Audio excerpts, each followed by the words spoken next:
Hello बच्चों, अपना lesson number first रासायनिक अभिक्रिया एवं समीकरण इसके बारे में अपने अध्ययन किया था। इसके बाद में अपने इस लेसन के अभ्यास प्रश्न 1 से लेकर 10 तक के क्वेश्चन अपने किए थे।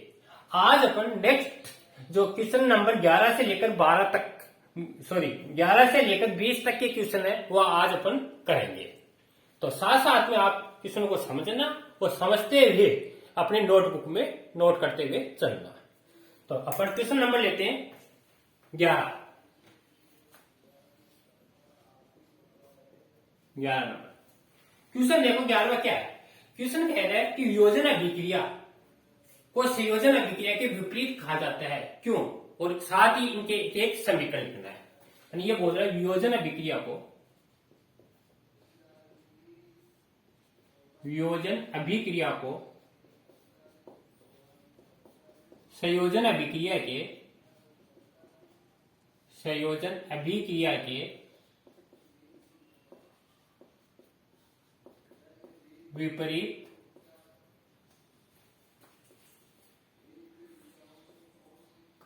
विपरीत कहा जाता है, क्यों वह समीकरण भी लिखो। देखो बच्चों, क्वेश्चन आपको ये कह रहा है कि जो वियोजन अभिक्रिया है उस वियोजन अभिक्रिया को संयोजन अभिक्रिया के विपरीत कहा जाता है, क्यों, और साथ ही एक एक इक्वेशन पूछ रहा है। तो बच्चों अपने जब पढ़ा था अपने देखा था जो वियोजन अभिक्रिया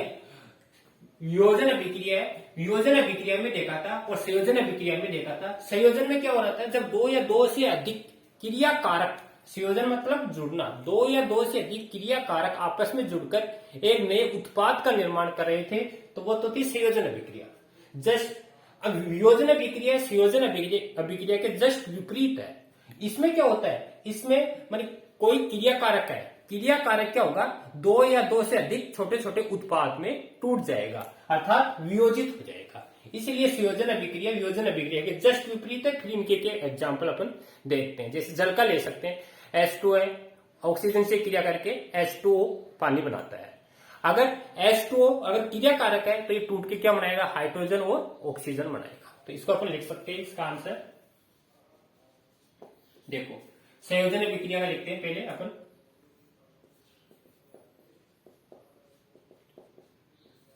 संयोजन अभिक्रिया में दो या दो से अधिक क्रिया कारक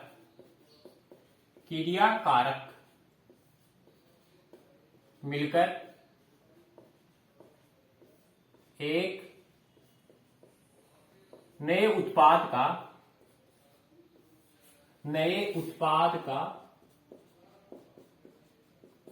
निर्माण करते हैं। तो इस संयोजन अभिक्रिया में आपको क्या लिखना है, जब दो या दो से अधिक क्रिया कारक मिलकर एक नए उत्पाद का निर्माण करते हैं वह अभिक्रिया क्या कहलाती है, संयोजन अभिक्रिया कहलाती है। जबकि वियोजन अभिक्रिया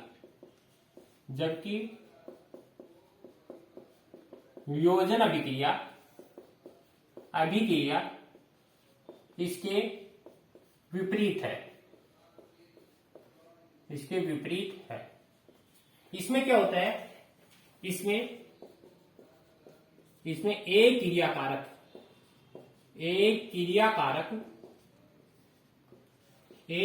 कारक पदार्थ वियोजित का मतलब टूटना, वियोजित होकर दो या दो से अधिक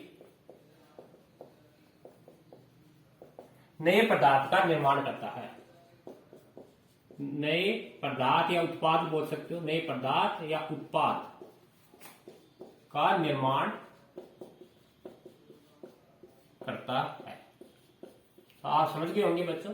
माने संयोजन में क्या होता है, दो या दो से अधिक क्रिया कारक मिलकर एक उत्पाद बनाते हैं, और वियोजन में एक जो क्रिया कारक है वो आपस में टूटकर दो या दो से अधिक उत्पाद का निर्माण करता है। जैसे अपन इसका रिएक्शन देखें, एग्जाम्पल संयोजन अभिक्रिया, संयोजन में क्या करना है, आपको जोड़ना है। अब जोड़ना है तो एक तो ले लो जल, हाइड्रोजन, और एक ले लो ऑक्सीजन। हाइड्रोजन और ऑक्सीजन है, जो इसकी रिएक्शन होगी तो क्या बनेगा बच्चों, इसे जल बनेगा H2O। तो हाइड्रोजन के 2 थे, ऑक्सीजन के 2 हैं, तो अपने पास 2 नहीं है, तो इसको अपन क्या करेंगे, बैलेंस करने के लिए यहाँ से 2 से मल्टीप्लाई कर देंगे। तो ऑक्सीजन के 2 हो गए, लेकिन हाइड्रोजन के क्या है, यहाँ पर 2, यहाँ पर 4 है, तो 2 से मल्टीप्लाई कर दो। अब वियोजन का देखिए अपन, वियोजन में क्या करना है, इसका उल्टा कर दो जस्ट, H2O। जल है किसमें टूटेगा, हाइड्रोजन में और ऑक्सीजन में। हाइड्रोजन के 2 हैं, ऑक्सीजन के 2 हैं, लेकिन यहाँ 1 है तो 2 से मल्टीप्लाई करती है, और यहाँ 2 से मल्टीप्लाई। तो ये अपने बच्चों एक क्वेश्चन देखा अपना, क्वेश्चन नंबर 11 था। नेक्स्ट है क्वेश्चन नंबर 12। क्वेश्चन नंबर 12 क्या है, सुनो। वियोजन अभिक्रिया का एक समीकरण लिखो। ये कह रहा है वियोजन अभिक्रिया का एक समीकरण, मैंने आपसे वियोजन अभिक्रिया उसका एक समीकरण पूछ रहा है, और कब पूछ रहा है, जब उष्मा, प्रकाश व विद्युत के रूप में ऊर्जा प्रदान की जाती है। जब उष्मा, प्रकाश व विद्युत के रूप में ऊर्जा प्राप्त की जाती है। मैंने आपसे कह रहा है कि वियोजन अभिक्रिया का एक समीकरण लिखो, कब, जब उष्मा, जब अभिक्रिया उष्मा की उपस्थिति में होती है, जब प्रकाश की उपस्थिति में होती है, जब विद्युत की उपस्थिति में होती है, और उस कंडीशन में अपन को एनर्जी मिल रही है। तो अभी अपने वियोजन अभिक्रिया समझ गए। वियोजन अभिक्रिया क्या थी, इसमें एक क्रियाकारक क्या हो रहा है, टूटकर नए उत्पाद का निर्माण कर रहा था। ठीक है, ये देखिए अपने। तो अब इसका आंसर देखते हैं अपन। देखो आंसर क्या होगा, चलो। तो सबसे पहले अपन लिखते हैं ऊर्जा के रूप में, ऊर्जा के द्वारा,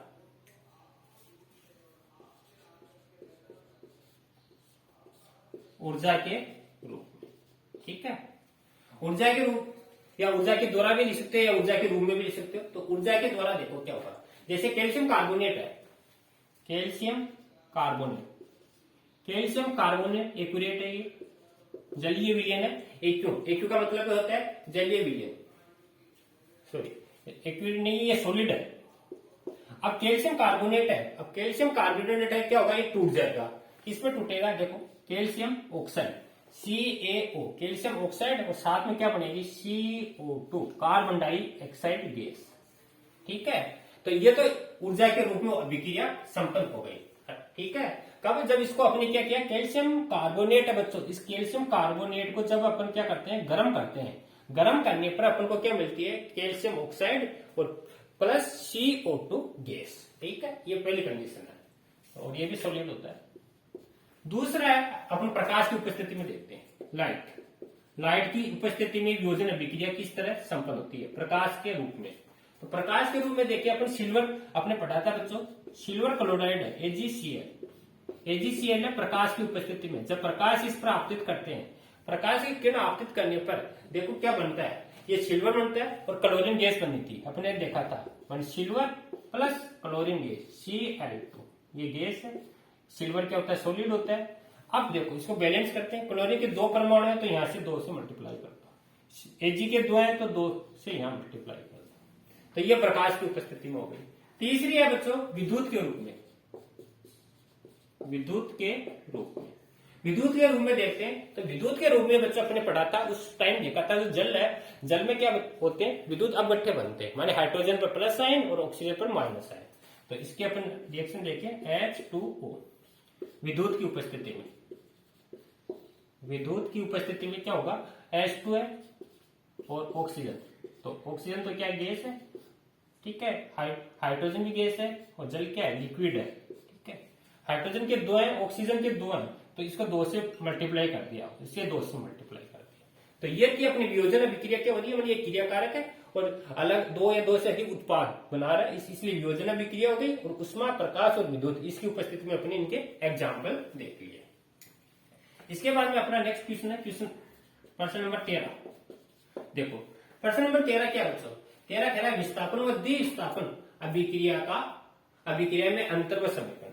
विस्थापन 13वां कह रहा है विस्थापन व द्विविस्थापन।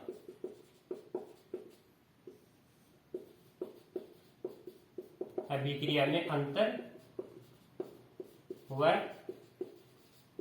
समीकरण लिखो। 13वां कह रहा है आपको विस्थापन एवं द्विविस्थापन अभिक्रिया क्या होती है ना, इसमें डिफरेंस पूछ रहा है, साथ ही एक एक इक्वेशन भी पूछ रहा है।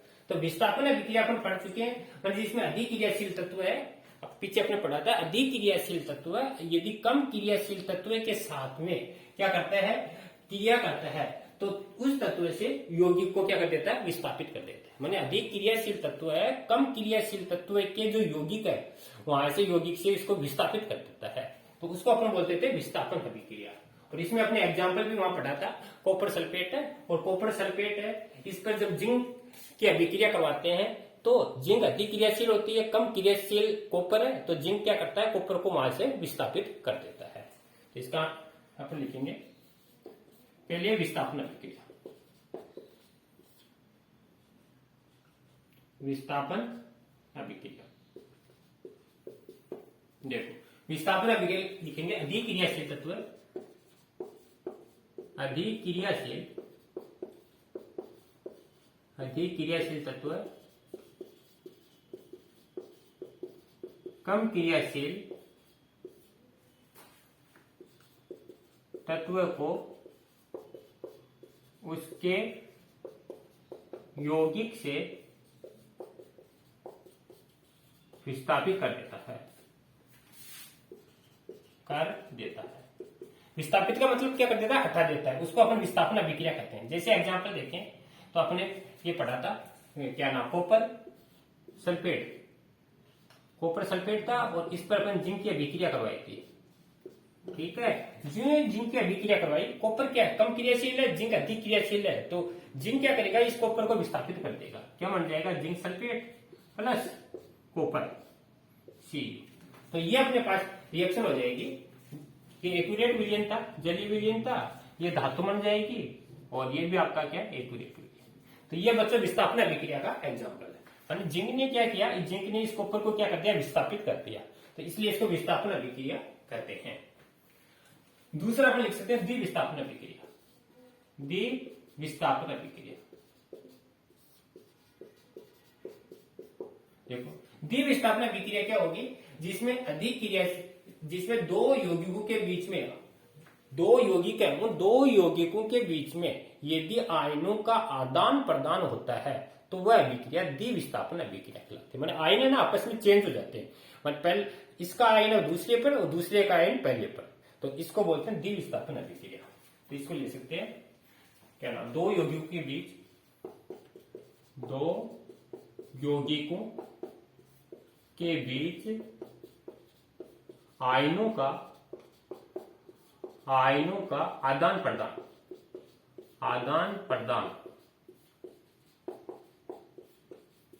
दो यौगिकों के बीच यदि आयनों का आदान प्रदान होता है तो वह अभिक्रिया द्विविस्थापन अभिक्रिया कहलाती है।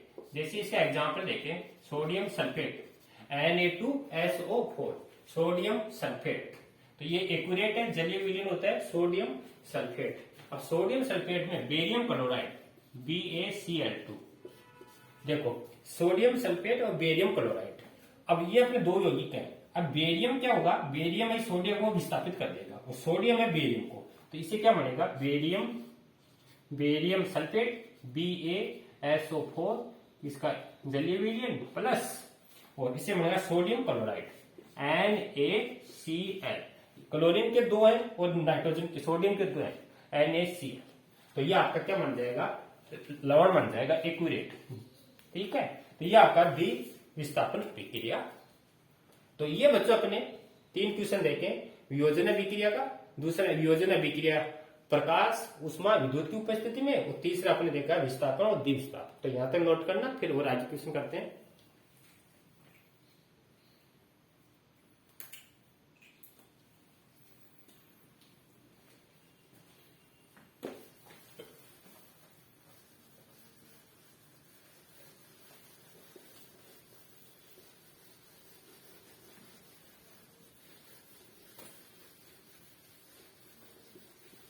देखो नेक्स्ट क्वेश्चन है अपना 14, प्रश्न नंबर 14 क्वेश्चन कह रहा है सिल्वर के शोधन में सिल्वर नाइट्रेट के विलीन में सिल्वर के शोधन में सिल्वर के शोधन में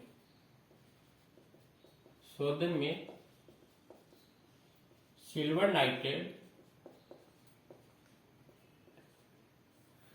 नाइट्रेट के विलयन से सिल्वर नाइट्रेट के विलयन से सिल्वर के शोधन में सिल्वर नाइट्रेट के विलयन से कॉपर धातु द्वारा विस्थापन किया जाता है। सॉरी, इससे अपन देख लेते हैं। क्वेश्चन कह रहा है कि सिल्वर के शोधन में सिल्वर नाइट्रेट के विलयन से सिल्वर प्राप्त करने के लिए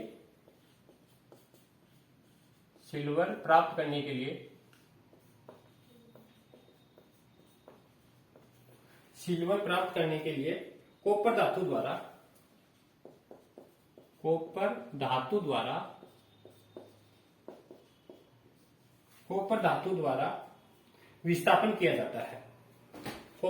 द्वारा विस्थापन किया जाता है।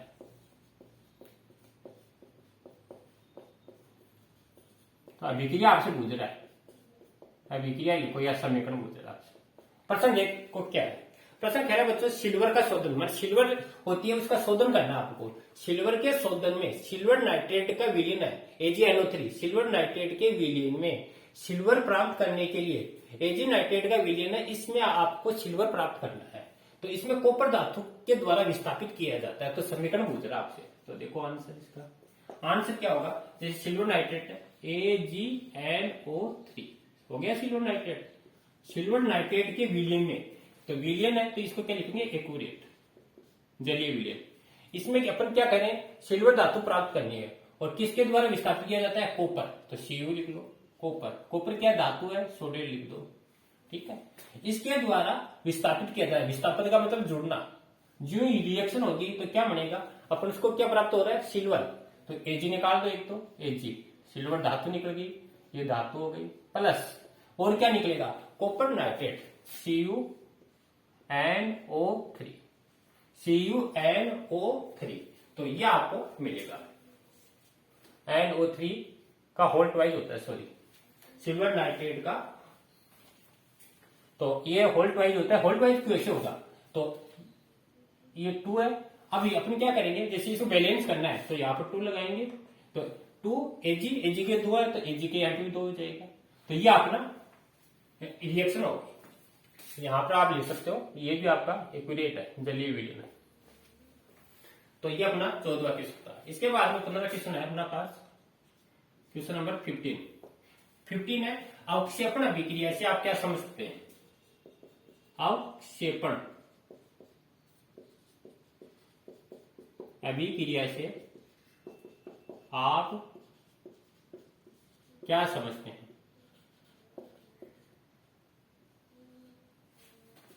उदाहरण दो।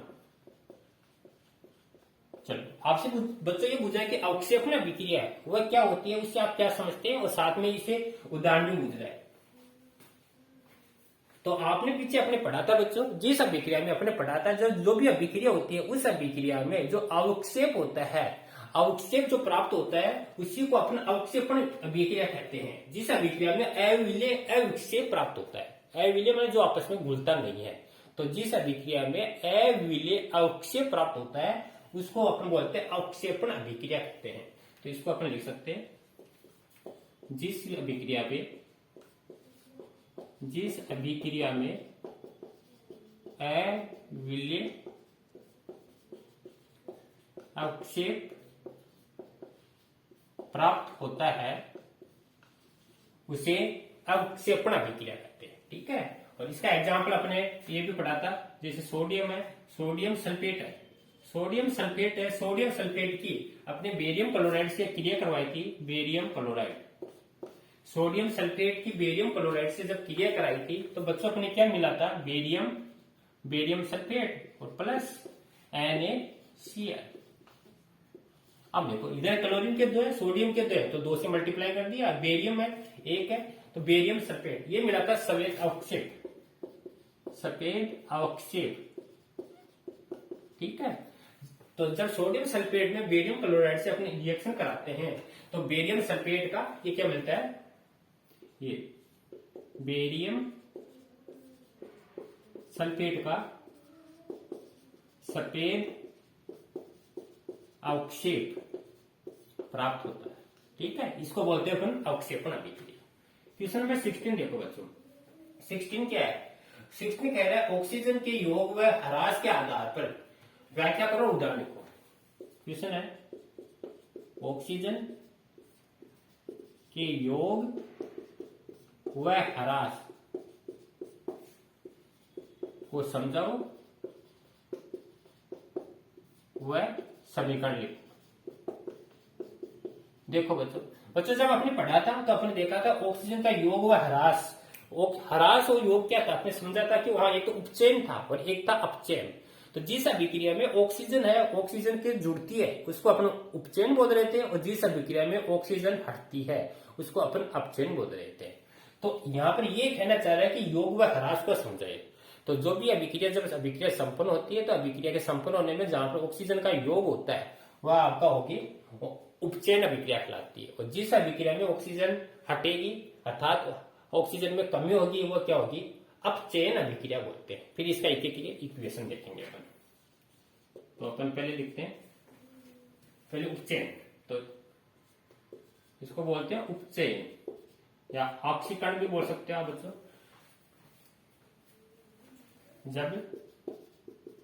जब किसी अभिक्रिया में या पदार्थ, अभिक्रिया भी बोल सकते हो या पदार्थ, अभिक्रिया पदार्थ में ऑक्सीजन है, ऑक्सीजन की क्या होती है, वृद्धि होती है या जुड़ती है, ऑक्सीजन की वृद्धि होती है, वृद्धि होती है। जब किसी अभिक्रिया में या पदार्थ में ऑक्सीजन की वृद्धि होती है तो क्या कहलाएगी, आपका उपचयन अभिक्रिया कहलाएगी। जैसे एग्जाम्पल देखिए बच्चों इसका अपन, जैसे कार्बन है, कार्बन की ऑक्सीजन से क्रिया करवाई तो क्या बनेगा बच्चों, कार्बन CO2, ठीक है। ऑक्सीजन देखो यहां पर जुड़ रहा है ना, तो CO2, तो ये अपनी एक रिएक्शन होगी। दूसरी अपन देख सकते हैं मैग्नीशियम है, Mg, मैग्नीशियम, और मैग्नीशियम के ऑक्सीजन से अभिक्रिया करवाई तो यहाँ देखो ऑक्सीजन है मैग्नीशियम के साथ जुड़ रहा है तो क्या बनेगा, मैग्नीशियम ऑक्साइड MgO। अब इसको बैलेंस करते हैं, ऑक्सीजन के 2 है, यहाँ पर सिंगल है, लेकिन मैग्नीशियम का 1 है, तो यहाँ पर 2 से गुणा कर दो, यहाँ पर 2 से गुणा, तो मैग्नीशियम ऑक्साइड बन गया। तो ये अपने बच्चों कौन सी अभिक्रिया हो गई, अपचयन। दूसरी है अपचयन, ये उपचयन है, अब अपचयन, अपचयन देखो अपचयन अभिक्रिया क्या होती है, अपचयन को अपन लिखते हैं जब अभिक्रिया में पदार्थ, जब अभिक्रिया में पदार्थ में ऑक्सीजन का क्या होता है, ह्रास होता है। इसका उल्टा लिख दो, जब अभिक्रिया में पदार्थ में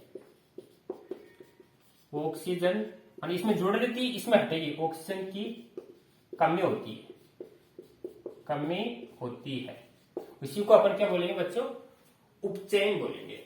तो देखो इसका एग्जांपल देखिए अपन, माने ऑक्सीजन को हटाना है, ऑक्सीजन में कमी होगी, जैसे जिंक ऑक्साइड है, अब जिंक ऑक्साइड है, जिंक अभिक्रिया होगी तो क्या बनेगा, zinc plus oxygen, zinc plus oxygen, ठीक है। सॉरी ये कार्बन से के साथ में अभिक्रिया, और जब जिंक है, जिंक की कार्बन से के साथ में अभिक्रिया होती है तो क्या बनता है, जिंक, और ये कार्बन है तो इससे बन जाएगी CO2, कार्बन डाइऑक्साइड गैस।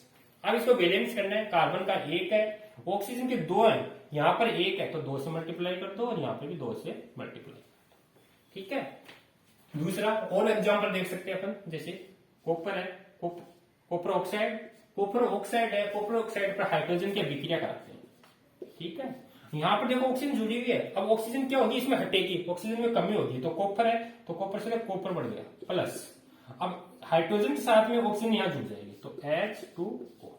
तो ये तो बताइए आपको इस अभिक्रिया में पदार्थ में ऑक्सीजन की क्या हो रही है, कमी हो रही है। देखो यहाँ से देखो ऑक्सीजन की कमी हो रही है, और लेकिन यहाँ पर देखो ऑक्सीजन क्या हो रहा था, जुड़ रहा था, ठीक है। तो ये अपना 16 था। क्वेश्चन नंबर 17 देखो, क्वेश्चन नंबर 17 क्या कह रहा है, भूरे रंग का चमकदार तत्व कोई अक्ष है। क्वेश्चन देखो, भूरे रंग का चमकदार तत्व अक्ष है। कोई ये भूरे रंग का चमकदार कोई तत्व अक्ष है, ठीक है। अब इसकी वायु की उपस्थिति में इसे गर्म करने पर वह काले रंग का हो जाता है। इसे वायु की उपस्थिति में गर्म करने पर ये काले रंग का हो जाता है, काले रंग का हो जाता है। तो तत्व अक्ष व योगी का नाम बताओ। देखो बच्चों, बहुत इजी क्वेश्चन है। आपसे क्या पूछना चाह रहा है, ये कह रहा है कोई भूरे रंग का कोई चमकदार तत्व है, कोई भूरे रंग का चमकदार तत्व अक्ष दे रखा है। अब इसे वायु की उपस्थिति में, वायु का मतलब ऑक्सीजन है, वायु की उपस्थिति में इसे गर्म कर रहे हैं बच्चों। गर्म करने पर क्या हो जाता है, ये काले रंग का हो जाता है। तो उस तत्व अक्ष का नाम बताना है, माने कौन सा तत्व है तथा यौगिक का नाम बताना है। तो बच्चों अपने जब ये पढ़ा था, आपने देखा था कि भूरे रंग का तत्व है, ये चमकदार तत्व कौन था, कॉपर था, ठीक है, कॉपर था। उस कॉपर को वायु की उपस्थिति का मतलब ऑक्सीजन, कॉपर को ऑक्सीजन की उपस्थिति में जब गर्म करते हैं तो क्या बन रहा था, काले रंग का कॉपर ऑक्साइड बन रहा था, वो एक काले रंग का तत्व प्राप्त हो रहा था। तो अक्ष का नाम तो क्या हो गया, कॉपर, और यौगिक का नाम क्या हो गया, कॉपर ऑक्साइड। तो यहां तक नोट करना, फिर अपन आगे लिखते हैं।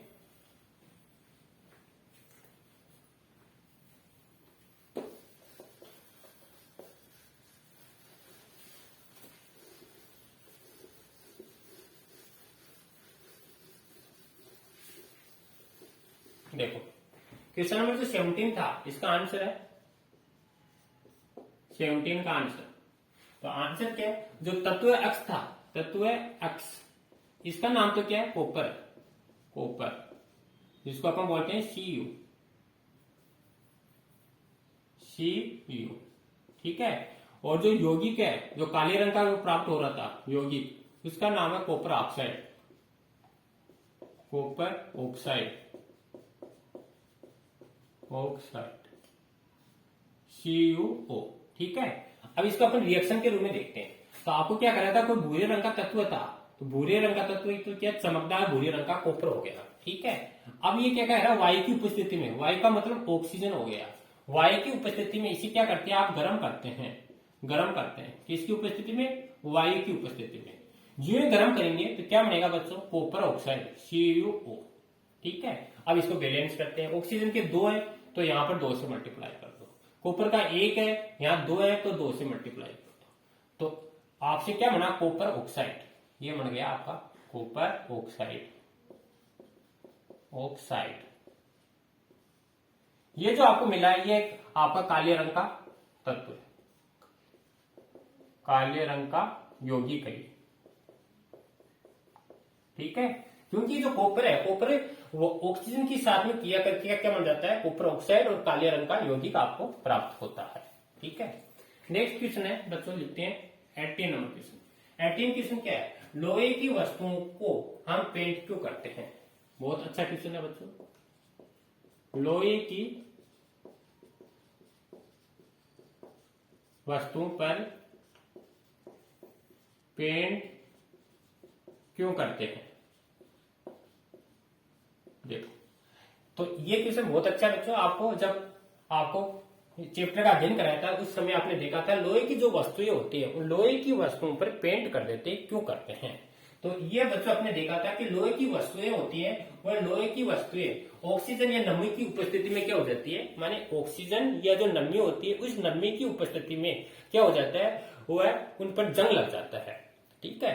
अब उस जंग से बचाने के लिए अपने क्या कर देते हैं, उस पर क्या कर देते हैं, उन वस्तुओं पर पेंट कर देते हैं ताकि उस पर जंग न लगे। तो इसका आंसर अपन लिख सकते हैं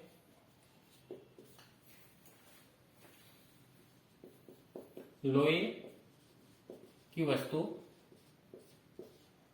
ऑक्सीजन व, एक तो ऑक्सीजन लिख सकते हैं, दूसरी ऑक्सीजन व नमी की उपस्थिति में, ऑक्सीजन व नमी की उपस्थिति में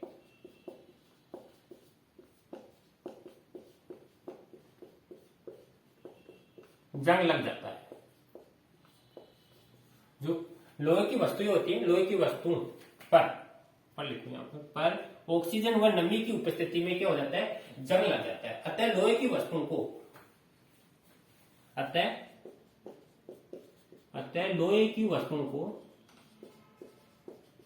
लोहे की वस्तुओं को जल व वायु के संपर्क में, जल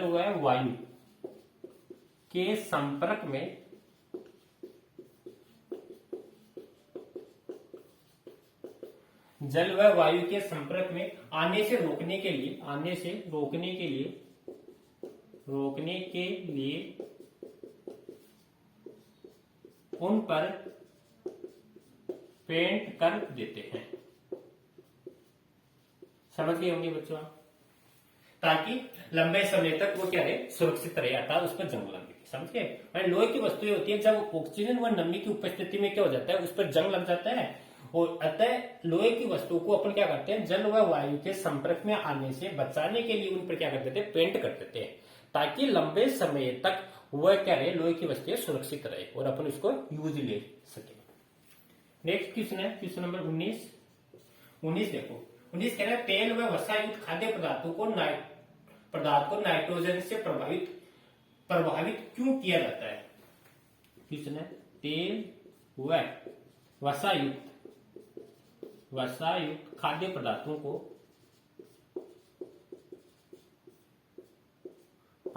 को नाइट्रोजन से प्रभावित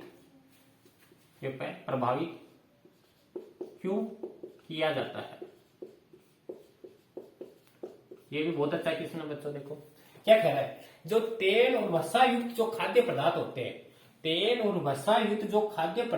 हैं उनको नाइट्रोजन से प्रभावित किया जाता है, क्यों। तो बच्चों अपन जानते हैं जब तेल और वसा युक्त जो भी खाद्य पदार्थ होते हैं अपन जो यूज लेते हैं, तो लंबे समय तक अगर अपने वायुमंडल लंबे समय तक रखे रहेंगे तो उसकी जो आपकी कुछ सुगंध और जो स्वाद है वह उसमें क्या हो जाता है, धीरे धीरे समय के सापेक्ष माने नष्ट हो जाता है। तो अपने क्या करते थे, क्यों हो जाता है, क्योंकि जो वायुमंडल है, वायुमंडल से ऑक्सीजन से क्रिया करके उसका क्या हो जाता है, उपचयन हो जाता है। अब उस उपचयन से बचाने के लिए अपन क्या कर देते हैं, जो भी खाद्य पदार्थ होते हैं, खाद्य पदार्थ के जो पैकेट होते हैं, उन पैकेट में जो उपचयन हो रहा है उस ऑक्सीजन को हटाकर उसकी जगह आप क्या कर देते हैं, नाइट्रोजन गैस भर देते हैं। नाइट्रोजन गैस क्या होती है, कम क्रियाशील गैस होती है।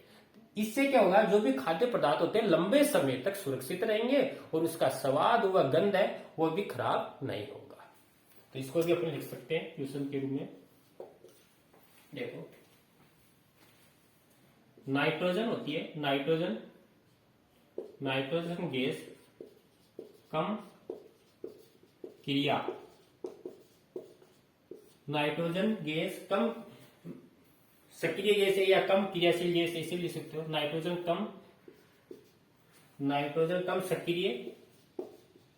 कम सक्रिय गैस है, यानी ऑक्सीजन की तुलना में क्या होती है, कम क्रिया करती है, कम सक्रिय गैस है, तथा ये खाद्य पदार्थों को ऑक्सीकट होने से बचाती है, तथा ये जो भी खाद्य पदार्थ है, खाद्य पदार्थों को ऑक्सीकृत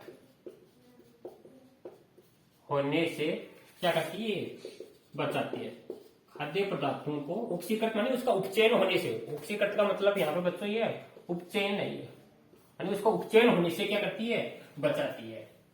इसलिए तेल व खाद्य पदार्थों के पैकेट में, इसलिए तेल व खाद्य युक्त पदार्थों के पैकेट में ऑक्सीजन को हटा कर नाइट्रोजन गैस भर दी जाती है। समझ गए, ताकि काफी लंबे समय तक वह सुरक्षित रहे और उसकी खुशबू और गंध वह खराब ना हो। ठीक है, इतना बोले आप लिख लेना। और उसका ताकि उसका उपचयन न हो, ये भी आप लिख लेना ताकि उसका उपचयन ना हो। उपचयन का मतलब है वायु के संपर्क में नहीं होगी, और वायु के संपर्क में नहीं होगी तो उसका गंध और स्वाद वह खराब नहीं होगा। ठीक है, लास्ट क्वेश्चन है अपना आज का, क्वेश्चन नंबर 20। देखो क्वेश्चन नंबर 20 क्या कह रहा है, 20 कह रहा है कि पदों का वर्णन करो और एक एक उदाहरण लिखो। जो पद दे रखे आपको, निम्न पदों का वर्णन करो, एक एक उदाहरण भी लिखो। देखो बच्चों, आपको पद दे रखे उन पदों का, पहला आपको पद दे रखा है सक्सारण।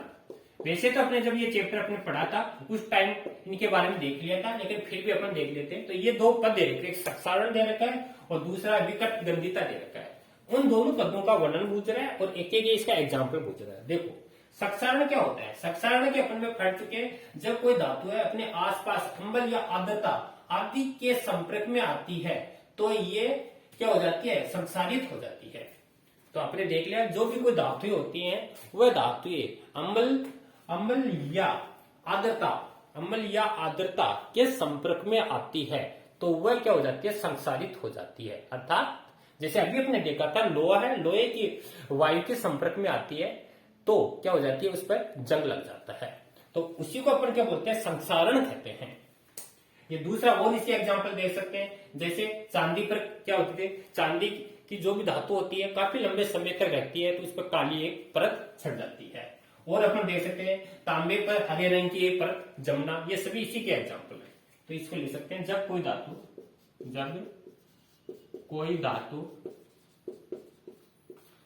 धातु अपने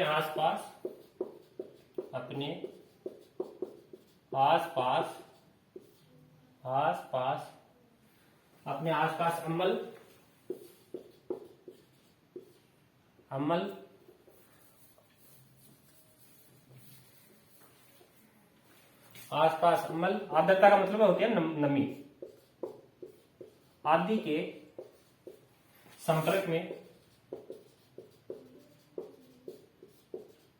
आती है तो वह संसारित हो जाती है। इसे ही अपन क्या बोलते हैं, सक्सारण कहते हैं। ठीक है, इसके एग्जाम्पल अपन लिख सकते हैं, लोहे पर जंग लगना।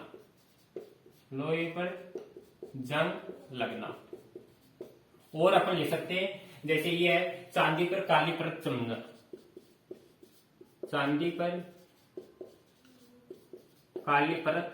जमना, ठीक है। और भी अपन लिख सकते हैं, तांबे पर हरे रंग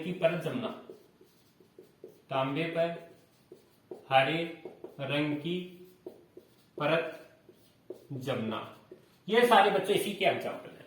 ठीक है, इसके बाद में एक अपना लास्ट है विकट गंधिता। ये और देखते हैं विकट गंधिता क्या होती है। विकट गंधिता के बारे में वैसे ही आपको बता देते हैं। विकट गंधिता के बारे में वैसे अपने अभी पढ़ चुके हैं। तो तेल और वसा युक्त जो भी सामग्री होती है, तेल एवं वसा युक्त जो भी खाद्य सामग्री होती है, वह लंबे समय तक रखने पर वह क्या हो जाती है, विकट गंधित हो जाती है। अर्थात इसके स्वाद व गंध क्या हो जाते हैं, बदल जाते हैं बच्चों। अतः इसे बचाने के लिए इन खाद्य पदार्थों के पैकेट में अपन जो कम सक्रिय गैस है, नाइट्रोजन गैस, वह क्या कर देते हैं, इसमें भर देते हैं ताकि उन खाद्य पदार्थों का विकट गंध न हो, अर्थात उसका उपचयन ना हो। ठीक है, तो ये अपना बच्चों यहाँ तक का क्या नाम चैप्टर था। और इसके क्वेश्चन अपन 1 से लेकर 10 तक पिछले वीडियो में देखे थे और इसमें अपने 11 से लेकर 20 तक के क्वेश्चन किए हैं।